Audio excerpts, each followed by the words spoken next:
하이젠베르크는 쿼크와 힉스 입자를 거부하였다.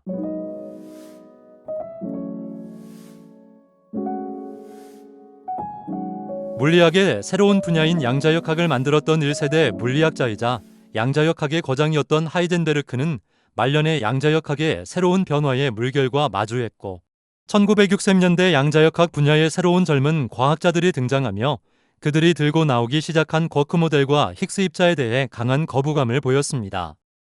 1964년 머리 겔만이 하이젠베르크에게 쿼크 모델을 제안했을 때 하이젠베르크는 이를 물리적 실체가 없는 수학적 도구라고 치부했습니다. 당시 기술로는 쿼크를 개별적으로 분리해 관측할 수 없었습니다. 하이젠베르크는 관측할 수 없는 것은 물리적 실체로 인정하기 어렵다는 철저한 실증주의적 관점을 고수했습니다. 그리고 정수가 아닌 분수 전하에 대한 거부감을 가지며 기본 전하량이 분수를 갖는 입자가 존재한다는 개념을 매우 기괴하게 여겼습니다. 하이젠베르크는 생애 후반의 입자 민주주의라는 개념에 매료되어 있었습니다. 입자 민주주의란 어떤 입자가 다른 입자의 하부적 구성 요소가 되는 것이 아니라 모든 입자는 서로가 서로를 구성한다는 복합체적인 시스템 요소를 신뢰했습니다.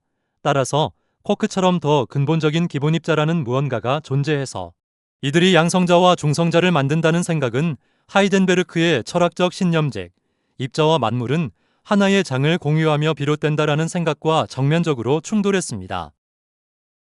하이젠베르크는 플라톤의 철학의 영향을 받아 물질의 근원이 입자라는 실체보다는 대칭성이라는 형이 상학적이며 수학적인 원리에 있다고 믿었습니다. 그는 쿼크를 새로운 더 작은 알갱이로 보는 것은 또 다른 고전적인 원자론으로 회귀하는 퇴보라고 생각했습니다. 하이젠베르크는 쿼크를 두고 물리적 실체가 없는 기하학적 유의라고 비판하였습니다. 그는 입자가 끊임없이 생성되고 소멸하는 양자장 영역에서 분할 가능한 고정된 입자를 찾는 것 자체가 모순이라고 주장했습니다. 같은 해 1964년 하이젠베르크는 힉스 메커니즘을 쓰레기 정크라고 일축했습니다. 1964년 힉스 메커니즘을 연구하던 젊은 물리학자들이 독일 뮌헨의 막스 플랑크 연구소를 방문해 세미나를 열었습니다. 이들은 그 자리에서 게이지 대칭성이 자발적으로 깨지면서 입자가 질량을 얻는 과정을 설명했습니다. 강연이 끝나자 하이젠베르크는 매우 불쾌해하며 다음과 같은 취지의 발언을 했습니다. 그건 순쓰레기 정크입니다. 입자의 질량을 그런 식으로 설명해서는 안 됩니다. 하이젠베르크는 힉스 이론이 물리적 실체라기보다는 수학적인 기교에 불과하다고 비판했습니다. 당시 하이젠베르크는 자신만의 만물의 이론에 몰두하고 있었습니다.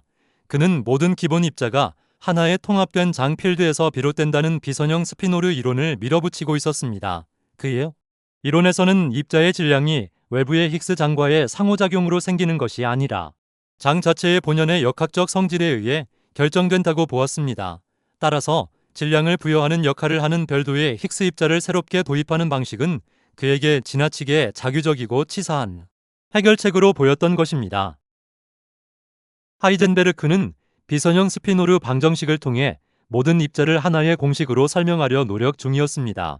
그는 질량을 부여하기 위해 별도의 힉스 메커니즘이라는 외적인 요소를 도입하는 것을 새로운 양자 이론이 깔끔하지 못해서 생기는 문제를 해결하기 위한 임시방편이라고 치부했습니다.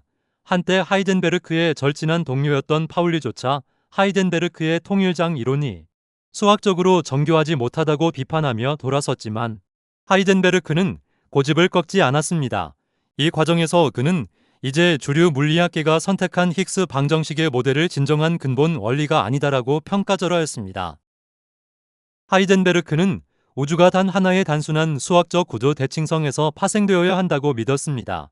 쿼크를 통해 입자의 종류가 늘어나고 힉스 입자와 같은 새로운 필드가 추가되는 것을 복잡함의 증가로 보고 경계했습니다. 그는 입자 자체는 수학적 대칭성의 결과물일 뿐 더 작은 쿼크의 집합이 아니다라는 자신의 주장을 굽히지 않으며 새롭게 등장한 현대 입자 물리학의 표준 모형이 세워지는 과정을 외면하였습니다. 하이젠베르크의 비선형 스피노르 방정식은 그 공식에서 전자, 중성미자, 쿼크 같은 개별 입자에 대한 항이 없습니다. 오직 하나의 근본적인 물질장만이 존재합니다. 입자들은 서로 상호작용을 통해 질량을 얻고 에너지를 형성하는 과정을 가집니다. 즉, 외부의 힉스 입자 같은 것이 따로 있는 게 아니라 장 자체가 스스로 뭉치고 요동치며 입자처럼 보일 뿐이라는 주장입니다.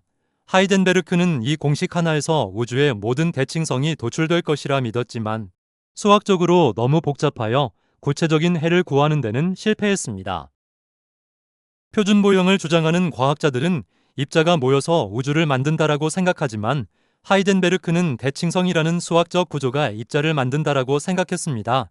고대 그리스 철학자 플라톤이 그가 주장했던 사원소, 물, 불, 공기를 정다면체라는 기하학적 구조로 설명하였듯이 하이덴베르크는 현대의 기본 입자들이 수학적 굴론의 추상적인 투영일 뿐이라고 보았습니다. 그는 특정 입자가 기본 입자이고 어떤 다른 입자는 기본 입자가 아니다라는 식의 생각을 싫어했습니다. 즉, 쿼크는 기본 입자이고 파이온은 아니다라는 식의 구분을 거부했습니다.